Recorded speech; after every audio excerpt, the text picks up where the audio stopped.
Hello, I'm going to read out a couple of essays, and they last about an hour and a half, I expect, put together. They pair concerning what the state is and what the church is. It's a distinction which has fascinated me since I read about Dante and the political parties of the Middle Ages. This distinction still exists, but it's been eroded, of course, because the state has become gigantic and the church is becoming almost insignificant. I started thinking about composing this essay only a couple of days ago while I was waiting in Clacton-on-Sea in the car park there, looking for anyone to help canvass for the Reform Party. I'll begin with the state, and the second half will be to do with the church. I almost prefer having read them back to myself, my notes on the church, but that's just how it goes. I'm putting it at the end. At the time, while I sat there in the windy car park with the sound of seagulls and the dry grass tufts breaking through the concrete at the sides of the road, before I drove back, and driving back I passed through almost a mile of dead or dried up trees, which seem to have caught fire at some point in the past. So all of the trees were brown. Anyway, I had one niggling idea that the Reform Party could probably do with being a bit more assertive and a bit more organised. There should have been a stand set up for me to have found with a flag or a banner. I had the postcode, but it was written down, and the postcode led me to this estate where there was no sign of anybody doing any political activity. So anyway, I ended up driving home, as we know. That stand should have been permanently manned through the day to welcome people coming from around the country as I had done. And the people there should have let me know that the canvassing event was off, if it was off. I suppose they may have changed their plans for the immediate future, given that no other parties other than the Comedy Party of Camp Binface was willing to campaign against them. And after the murder of one of their number for political reasons, they may have changed their plans temporarily. I cannot hide the fact that the murder and the waste of so much effort to assist the party, which I had made by going down there for the 10 hours drive there and back, and the general situation of my life brought about in me an unfamiliar feeling of being spent or of unrelieved gloominess and enervation. Typically for myself, I then began to write something down. I also began writing down a justification for why I was there at all. And that is what I will now set down in this video in brief.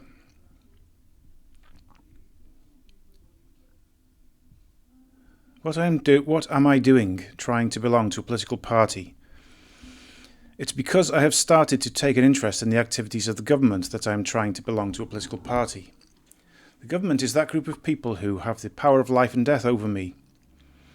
At present, the state, or what I refer to as the government, does not permit sentence of death over offenders, but this is a policy which is premised on the understanding that the option to operate a death sentence for some offenders is something held in reserve and is something within the range of measures that the state can use.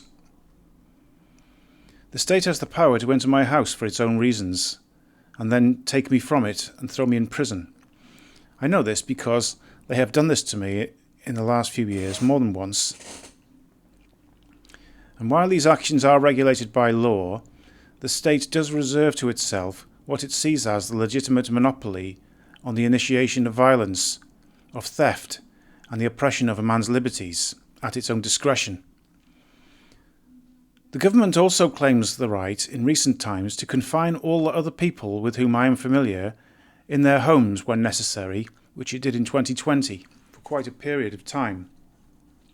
It also arbitrarily takes money from people like myself at its own discretion and puts me under pressure to pay. And if I refuse to pay, agents of the government or state will visit me, attempt to imprison me, remove my property, and so on.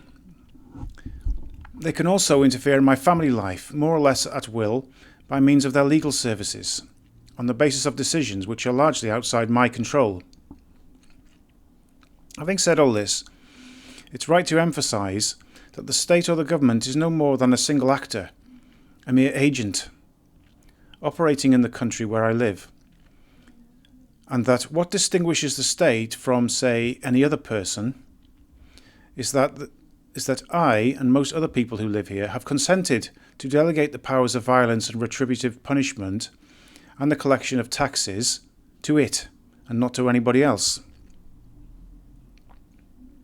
It's only by consent that the state operates as it does, and it can be seen that it is a mere agent among others if we examine other examples of states across the world and history, and we notice situations where the state has degenerated into its basic form, its primeval form, namely as absolute monarchy or dictatorship, where one single person operates as the ruler of everybody else.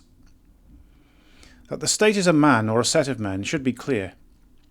The difference between our state and that of an absolute monarchy is that there is more than one person, and they come to an agreement before they make a decision. Nevertheless, the principle still holds. You can even see this in the fact that that group of people does have one single individual at the head of it, and in this way we can represent the state as a single man with delegated roles to others. And even in contemporary Britain, whether you consider this a good or a bad thing, the monarch is demonstrably a single person in charge of all of the rest of us. That is to say that our consent to the rule by this one person or this one body of men is something we've done by choice or from fear, and this is to say that the state is not something which should necessarily exist. And in some conditions, such as a state of, in some conditions of government, the conditions may be so bad that a state of nature is preferable. Britain is not exactly governed by an absolute monarchy or an arbitrary rule by a despot. In Britain there are legal restraints to the activity of the government, but they are slow and ineffective, and they remain subject to the fancies and problems of the ruling group. Since Britain's government draws its members from an establishment, the weight of inertia is heavy and not in the individual's favour. If there were to be a contest of will between the individual, whose wishes for freedom on the one hand, and the state, whose wishes to dominate and rule on the other. In a state of nature, by contrast, there is no government. Even so, in a state of nature there is law, and I get some of these remarks from the first chapters of Locke's second Treatise of Government, where the classic statement of liberalism is put forth in a simple way. There is law in a state of nature, so you needn't despair and throw your hands in the air about the horror of a state of nature amongst men. Law is inside men, and in Locke's treatise, Locke goes so far as to say that God gives the law to human beings from their creation, and this is still the case. Whether God gave us that or not, men do have law in them from birth, and they have a sense of reason, and reason gives them one simple instruction, which is the natural law, and that is, you must survive. This is the basis of natural law. So having no government would not mean that we would all perish. The natural law of reason would establish itself and tell us to survive and to make arrangements to do so. Whether from God or from his own mind, a man knows what is right. What is right is that he should survive. That is the law of nature and a law of reason, which guides and leads to other natural laws. And what prevents him surviving is what can conveniently be described as natural wrong. A man should see what stops him from surviving as evil or crime, a breaking of the law. So theft of what he needs to survive from him by somebody else is wrong. And murder, which is the theft of his life, is also wrong, for instance. In a state of nature, a man has law and he can survive. He can deal with crime and his enemies on his own part. So a government is not required in order to ensure that the law is upheld either, since in a state of nature, a man can see to his own protection and survival and uphold the law on his own behalf. Personally, I don't find that I need the outside world in general. This was something which I admitted to myself whilst waiting to be able to work on behalf of the Reform Party. It seems to me that I live my life in a way as an individual, and that I don't really need the help of large organisations. So it seems to make no sense that I should have travelled 250 miles in order to help a large organisation. I don't need other people, and I don't intrinsically need the government. If possible, therefore, I believe that the state government, which has operated in England for several centuries, should cease to exist.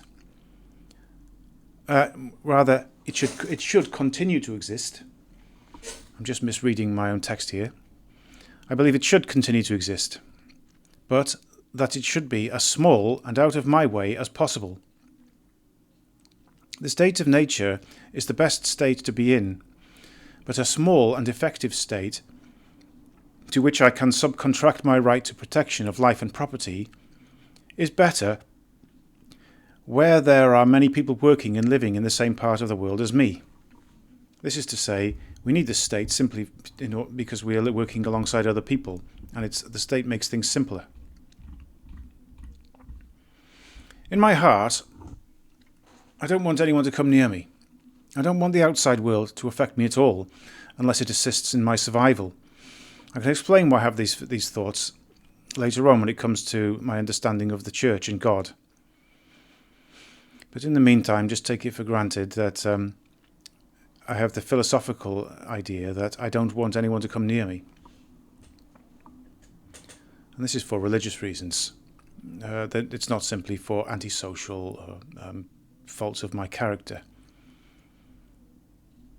If I had any choice, I would not seek to cooperate with other people by any application or request of the government. The government is that person who has the power of life and death over me, as I've said, so avoiding this government is preferable.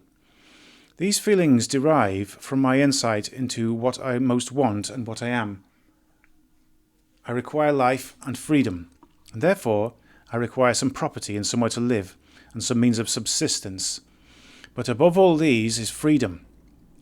When the state takes any effort or interest in me, it does so by trying to limit my freedom, and then I think it starts to become contrary to my interests. I speak as an individual, idiosyncratically, and in a tone of voice which seems to imply that you, the listener, would have his own and different ideas.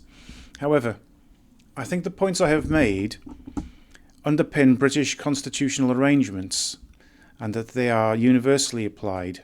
It's just that I'm speaking of them in my own first person. And since the principles I have espoused are so simple and incontrovertible, I think that they could be framed in less personal way and be universally agreed upon. Man wants freedom. His interest is to survive. Those who try to prevent him surviving or take away his liberty are wrongdoers, and he can see to their punishment. And the state is merely the convenient way of subcontracting out the deterrence or punishment of people who attack a man's liberty and survival. However, I do choose to associate with other people who share my interests and who have agreed to live in common with me. If I choose to associate with them, it will be through the Church. The Church is the means by which men live in common. It would be possible to talk about the arrangement of a town and a local hierarchy of communal efforts at improving our shared living space, but these are not essential. Living in a town is not essential. It would be just as easy for men to live in villages or in very small communities. This is not the same with the Church. The Church is essential. If I were forced to agree to live and meet other people, the bedrock inherited conventional place where that should happen, in my view, would be through the Church. I advise everyone to follow my example in this, and I intend to explain how the Church is the correct way in which to organise our lives together, while the state must be as small and as limited as possible. The use of the Church is clear. In its basic functions, it solemnises weddings, births and deaths. it provides a meeting place, and it has a general teaching function.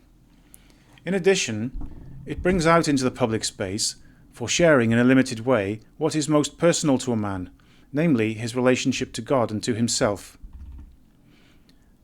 Despite how I was when I was a servant of the state, when I was a trained soldier, among hundreds of others, I do prefer to be alone.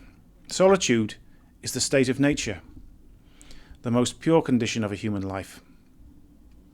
My heart tells me to avoid other people when they are unnecessary. And I think it must be admitted by everybody that other people, even amongst socializing types, other people barely exist. Even when you do know who they are. And when you don't know who they are, they truly exist not.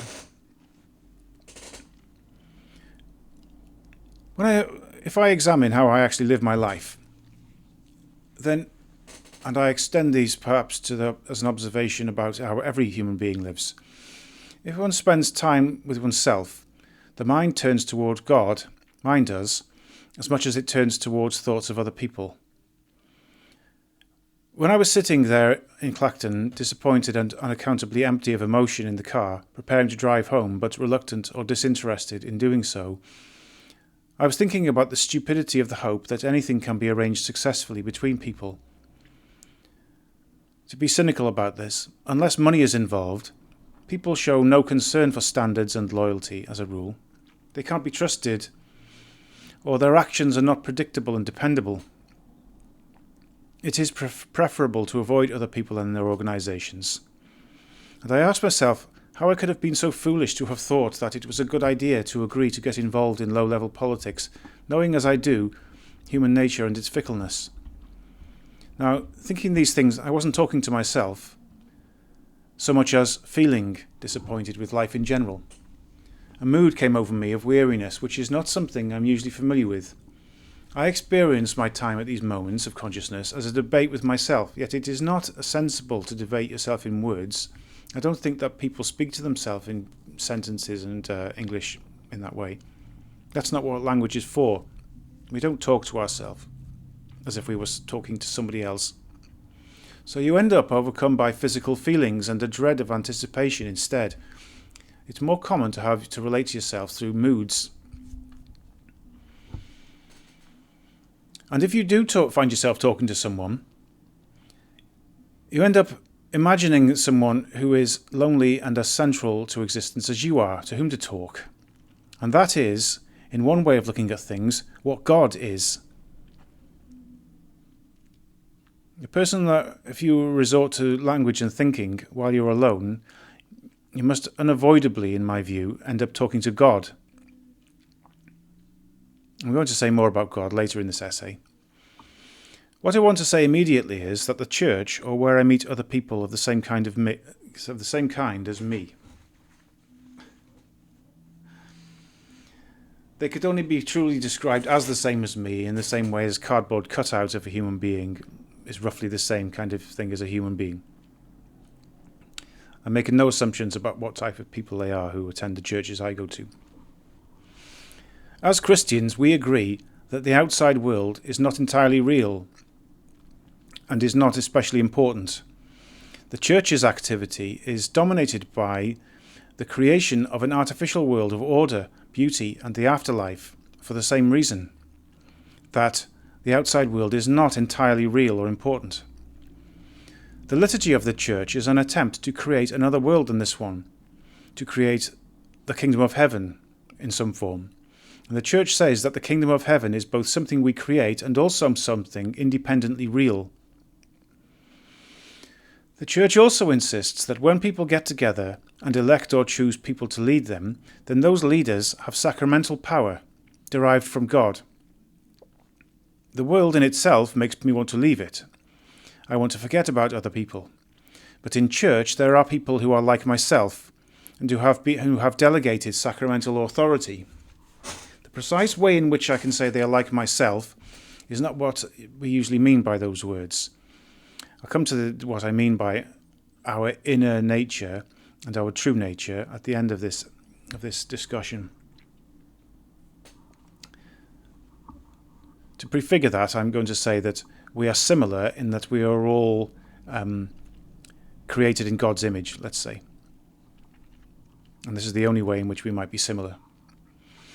So while in private I'm turning toward God, at church I'm also turning toward God, the difference lying only in this, that at church I am in company and in an environment specially built for that purpose. What I'm trying to say here is that the important things about my living and life take part in church, and by contrast, if possible, I should steer clear of the state altogether, if I had any choice in the matter. One only needs the state when something has gone wrong, if there's been a crime or a war. It's obvious only to me that these things are true. Or it is obviously only to me that these things are true. And if I were writing philosophy, I would have to try much harder to justify my claims and choices. However, for now, I can state, there is only one thing that I will decide to do for the government, and that is to serve in the armed forces and to collaborate with the police if there's been any damage or theft of property. Everything else I can do for myself, and it is my preference that the way in which I will interact with other people will be via the church, because there's just no reason to bother other people at all unless they share my approach to God and life. I should also point out that it's traditional and conventional for somebody who talks about property and the individual to consider his family to be his property. And although I can imagine that the way that the state has now been set up to be so comprehensive, the state thinks of a man's children as its property. But this is a major sticking point, which a man subject to natural law and a real man would have with the state, because a man's children are his family, and they are not belonging to the state, just as an individual does not belong to the state. Now, not to go on about this too much, but I was in Clacton because in Britain, the state is not simply there as an agent to which one has to submit. And don't forget, it's a kind of single individual who's only consented to by choice, and not by any necessity.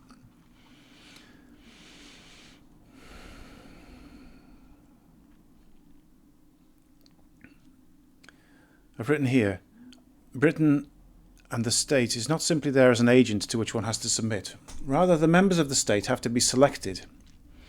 Yeah, my point is, if we lived under an arbitrary monarchy and an absolute monarchy or tyranny, the selection of the face and the decisions of the government would be simply given.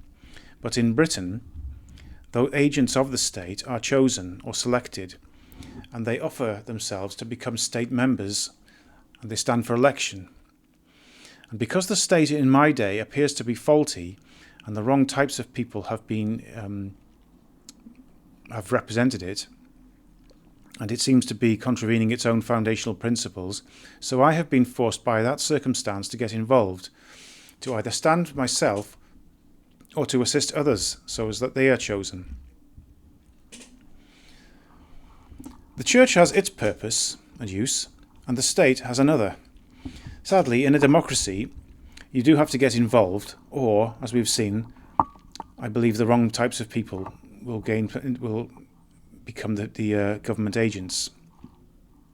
But the state and church work alongside one another for the benefit of a man. And I think this is how England used to be. Of course, men also associate with each other for other reasons, such as their work and their occupation and trade and so on. And their work represents a bondage or a slavery to necessity over which a man has little choice. But I am talking about matters over which we do have a choice. I appreciate that there are socialists and internationalists who see things differently than me, and they do not want a church, by and large. Instead, they want a vast interfering state government with the power to kill and the power to force obedience on other people, but largely with the power to take away money from one person and give it to another. The most classic way in which the socialists want the state to work is as a thief of someone's property, so as to dole that property out, which is basically a theft, to dole it out to another man, and they call this socialism. Such an idea, such a government, makes no sense to me, and is an abominable thing. What makes such a government more disgusting still is that in recent times the government has allied itself to an international or global scale project of control and domination and cooperation. The state has taken to forging a place to live for human beings. You could say that the state has not only abandoned the law of nature, but also tried to replace nature with a completely artificial world in which men no longer need to be free, nor even to survive. To achieve this aim, various nations are being disbanded, and all nation-states are being rolled into one. And I think that Britain is a fairly leading-edge example of this project, sadly. I can't understand how a man would agree to cooperate with such a thing which is, on a small national scale, unnecessary, but to extend it across the entire globe is just perverse. In order to achieve its global reach, the state government has resorted to reshaping the community, replacing the church, and offending me, threatening me personally, and sharing out the means of my survival and my property, and sometimes sacrificing the lives of people in this country, so as to encourage a vast number of foreign and sometimes dangerous people in the service of an idea of global citizenship. I'm prepared to allow the government to exist so long as it protects my church and my property. If it doesn't do that, then what is the point of it? It would be better if men were simply allowed to do the necessary protective and legal work for themselves. Vigilantism, as they call it, would be preferable and necessary if the government was acting in such an irrational way of globalizing and destroying our country for the sake of global humanity. I'm speaking as a private single individual here, with whom you can disagree or agree, depending on your temperament. Perhaps you have no skill at prayer and have no time for reflecting on your life and being an individual, and you don't like being on your own and so on. So you look to the government to provide you with a life. If so, you and I disagree. But there is a political theory behind what I am saying, a reasonable justification for it, which I should be able to show you, so that you must agree with me. My views on the government and the church are not dictated by my moods or my character, but rather by an idea I have. Effectively, what I'm saying is that if the government is not defending my property in my country and allowing me to survive in freedom, and defending my church, then I see no point in the government. And if it tries to take on other roles, then it is making itself my enemy, and has already made itself pointless. In such a case where, I think it was the case in communism, where a man's personal property and his personal freedom were disposed of, and yet the state remained, the state then has an illegitimate existence, which it can only enforce by means of oppression and violence. Whether that happens will happen in Britain, I don't know, but by the way that they talk against the far right and any sign of the far right and the people with the principle of nationalism, this looks like a sort of something bordering on violent oppression of any dissent. So I think that there are signs that Britain could go that way, but the British character and the safety of living on an island does not usually encourage this kind of brutality by a government which has no legitimacy. Usually an illegitimate government will simply step aside. Or its enemies will be powerful enough to defeat it in some kind of civil war. The idea of a country and the idea of government invoke the idea of a people and a people living behind borders.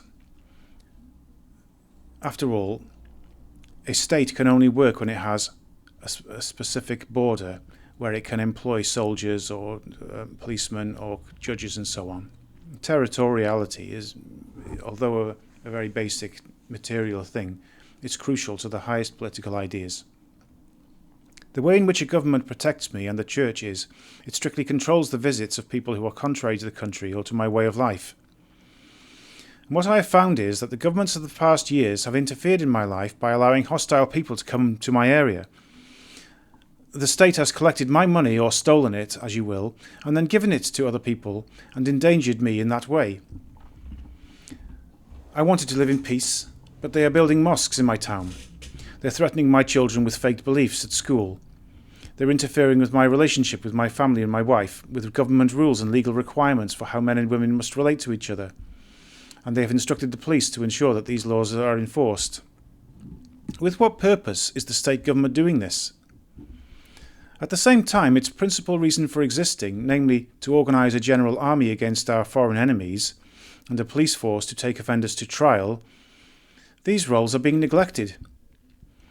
If we follow the origins of government back to how government arose, what it is for, and what it is owed, we do not find that it is carrying out its basic purposes anymore, and it is acting along the lines described by the words absolute monarchy, despotism, arbitrary rule, and the like.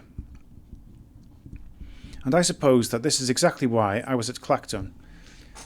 I was looking for a way of stopping the government, in a peaceful way. I've said elsewhere that if a peaceful way cannot be found, then the establishment will fracture and a civil war will begin. I was at Clacton because I want to find the peaceful means of resistance to a government's grand mistakes and intrusions and its neglectful approach to security and law. In another essay, I have discussed what the establishment is, and I think that the establishment has taken a route down a wrong pathway, which is strange for Britain, which used to have a competent and nationalistic ethos, and these days seems to have gained an international, socialistic, and a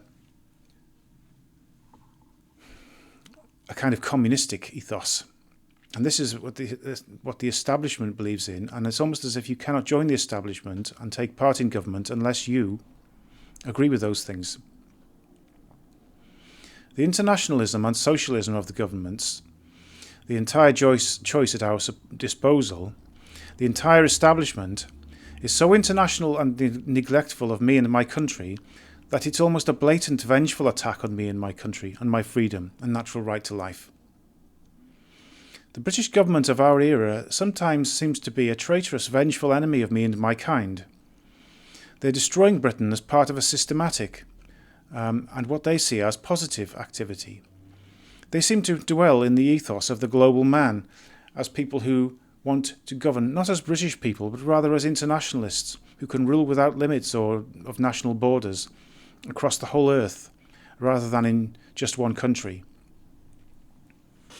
I think the same illusion that they had already established an international community so that they could behave as international people was shown to be false disastrously when the war with Russia broke out. At that time, for at least 2 or 3 years, it was common for people like Rishi Sunak and Boris Johnson, who were prime ministers at that time, and other European politicians who they considered to be their equals and peers, and perhaps even as their cooperative labourers in this global community. It was typical of them to speak about the reality of international law that the entire world, other than Russia, had already signed up to. But this rule of international law is something that they no longer speak about because over the following 1 or 2 years, various countries openly declared that the international law did not exist, or that if it did, they were no longer going to believe in it or follow it. And I could say that the British establishment still stubbornly believes in this thing about international ethics, international dwelling, international open, non-borders nations. Just as the Russia war showed that this was a delusion on in the foreign policy sphere, so there must very soon, well, maybe never, but hopefully it will be very soon, there will come some kind of event which will prove that these notions of international citizenship are just simply delusions. There's no such place that you can live as international, so you should not be an internationalist. Just as there was no international law, because an international law requires an international police force, which simply didn't exist. But while they still believe in internationalism, they think that it's good to destroy my nation, since for a person who is a citizen of mankind and is part of this global community rather than of Britain, my nation must seem to be an obstacle, and people like me must appear to be evil. As I say, I think that this is more of a delusion than a conspiracy to destroy our way of life. It's just simply believe in something that isn't there, and it would be nice to think that the international realm truly existed, where you could have John Lennon-esque peace and no war forevermore. But this thing doesn't exist, and so calling anyone evil for being nationalistic may seem right in the perspective of an internationalist, but the internationalist is simply self-deceiving.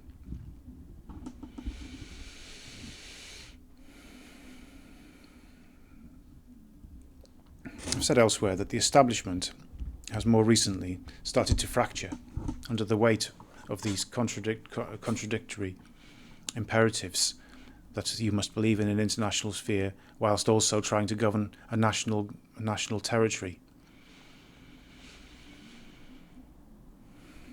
Now, I just want to make a final remark about our government as an agent, as a surrogate form for an absolute dictatorship, by which I mean to say that only by my consent do they tell me what to do at all, and it is possible for, whether the means are with peaceful secession or with violence or whichever it is, somebody can withdraw their consent to the government and ask for the government to draw back into nothing if it can no longer do its job. I want to show that the government is simply one of the actors in the unfolding of Britain's history by pointing out how it deals with money. We can see that the state is not the same thing as the nation, and I would say that all of the individuals who live in Britain are the nation, while the state is simply one of the agents which is trying to control the nation. We can see that it's simply one of the agents inside our nation by the way in which the central supply of money is controlled. Money, or the coinage or printing of money, and even electronic money, is controlled by the government. But this does not mean that it can print money. The government is merely delegated to oversee it, so that there is no cheating with the currency. And you could say that in a state of nature, and in the conditions we are in now, a man may have the reason one day to resort to the rule of nature and take out the retribution of criminals by himself. But for the sake of our peace and for other benefits, we do delegate the retribution and justice to courts and to some extent to the government. And similarly, the coinage does not really belong to the government. It's just been temporarily delegated for them to oversee it, that there's no cheating, no false coinage and so on. Because the government cannot simply create money, and for it to do so would be for the government to get involved in counterfeiting and crime. This is something we can demonstrate. It's assumed by young people and by many who have not reflected on this matter, and it is warmly embraced as an aspiration of socialists, that the government should have total and complete control over the nation and the people, so that it can rule in a beneficent way on behalf of all mankind. In this way, socialism wants to supersede the rule of nature, as it were, and give man an entirely artificial environment where his wants are at an end, and his survival is not of his own concern, and his freedom exists only conditionally upon his obedience. It seems to many young and unreflective people that this is the actual purpose of government. But when we look at how they print money, or how they receive and spend money, we see the truth about what the government really is. The state or the government does not have control of the currency, and is merely one actor among others, with no great right to create money, no more right to create money, than a common thief or a counterfeiter would have. The state is merely one of the actors in the activity of the nation, and the government is simply one actor among many, and its power is limited, and rightly so. When the state designs for itself some kind of plan, then in order to carry out that plan, the government must pay for it with its own money. This is what taxation is. In order to carry out any plan, the government, which does not make its own money by and large, must demand it from other people in the form of tax. And if it cannot collect enough tax, the only restraint on that demand is the government's fear of the unhappiness of the people who must pay. So there is a limit to how much tax it can gather, and then how much it can spend as it wants to do. Facing this limit to its money supply, the government will naturally try to find money in other places than via taxation. We can see that the government is just another actor in our country by the way in which it cannot simply resort to printing money. It is believed by children and by a good number of people who look at the government as having unlimited power that the Bank of England can print money whenever it wants, but this it cannot do. The rule is that any money that any bank creates must be given to a specific person, such as the government, or to a private individual as a loan, and it must be paid back. A bank is not allowed to print money and then give it to the government without the expectation of it being paid back. And once that money has been paid back, then it should be deleted or burned or disposed of.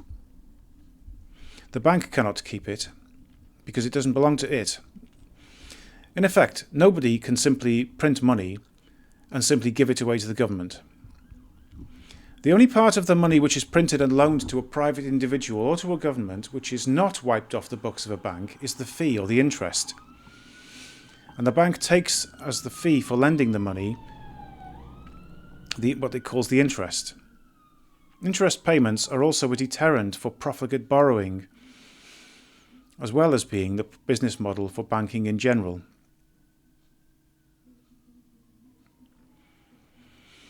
In this state of natural work of banks, inflation should not really exist, since the money in circulation should be static. Once a loan has been made, it's then repaid and drawn back in, and no extra money has come into existence. But what makes the prices rise and the money supply grow is borrowing and debt.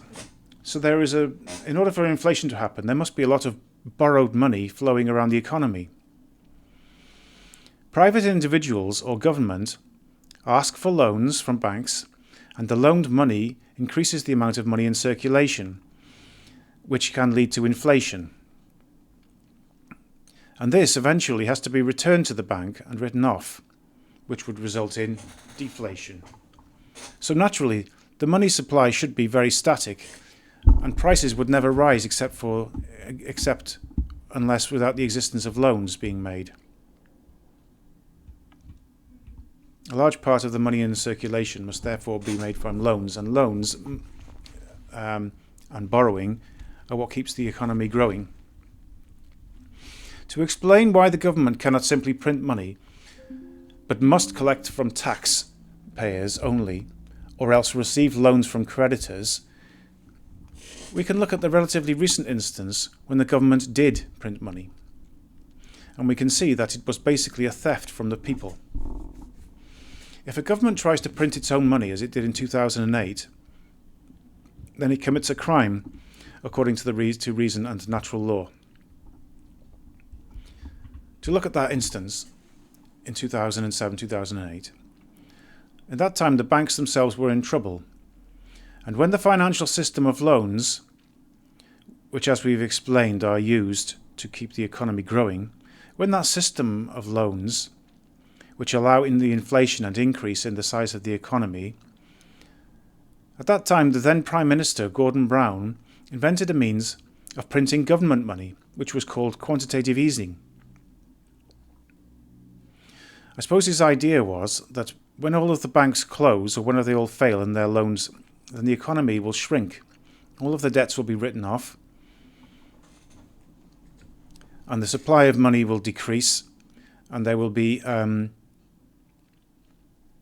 shrinking of the economy. So the Bank of England did not exactly print, that is, it didn't create physical notes to give to people to spend, but it did create digital money, which it gave to the government to spend. And with this money, the government paid off its own debts, which it had accrued over many years. So the debts that the government was in were suddenly wiped away by a large amount of printing of money. Now, people received this money, and they happened to be the old creditors. And it was explained falsely that when the government paid off its own debts, as a counterfeiter would do, this was done for the benefit of the nation. The result was that the government had fewer debts, and all of its old creditors had lots of spare money, because the government basically bought back its old debts. And the people who received the money were therefore in a position where they could spend their money. The recipients of the money found themselves with cash which they could dispose of, or cash in a liquid form, whereas before they had held government debts or bonds. And these investors, with the new inflow of liquid capital, decided that they had very few options about how to invest their new money, except in property. And so they largely spent it on property, particularly in London. And thus, most of what the government's printed money did was to inflate the value of property in England, especially London. The harmful result of this government counterfeiting and false coining, you could say, was that the younger generation of British people could no longer afford to buy their own properties, which goes to prove several things. That the government must not be allowed to print money, which is the same as not allowing a thief to counterfeit false banknotes. It's the same principle. Counterfeiting the money as they did in 2008 worked in the government's favour and managed to keep the government and the banks and the complex of banking and government. It managed to keep them solvent and managed to keep them still in existence. But this saviour of the banks and the government was not in the favour of the members of the nation, such as the young people who live here. And as an actor, it would be preferable if the government simply went insolvent in the longer term, rather than that it had given money to investors to outprice all of the nation's young people. Since the result of allowing the government freedom of this kind is that the people of the nation were impoverished, while the rich and the government and the banking sector were allowed to purchase a great quantity of the national housing stock. Basically, allowing the government to print money and treating it as if it had this power and that it was free to do whatever it wanted, like as if it was a Goliath absolute monarch. This leads to inflation and to the devaluation of the savings of the people of our country and the devaluation of the money that they earn when they come to spend it on things they need, such as housing. And this is why, prior to the quantitative easing, it might have been, I'm only guessing, 3 or 4 times an annual salary, which was the price of a house. And after the quantitative easing, it was more like 8 or 9 times the price of the annual salary to buy a house. And the economy increased in size, which is considered to be good for the national GDP.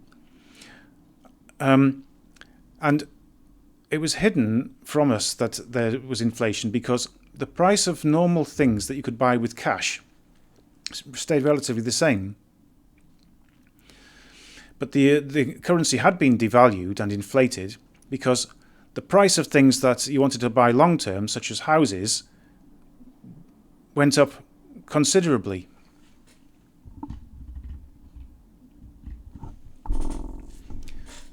So it is the default situation that the government should not be able to print money. And there is little reason for the state to print money. And there is as little reason for it to do so as there is for anyone else to print money. Because the state sits in the position of a medieval king or a despot or a single individual. And even so, it just so happens that only common consent has put the power of life and death into the hands of that individual on a temporary basis. And in theory, the state's authority is only by consent of a compliant and happy people who choose to recognise the government's authority on the basis of how well it works. It hasn't been given consent to make its own money, however. There are other reasons why, for the sake of the people and the government itself, printing money is not allowed. One of them concerns the opinion of people in other countries, or the opinion of those who trade with our country by accepting our currency as payment.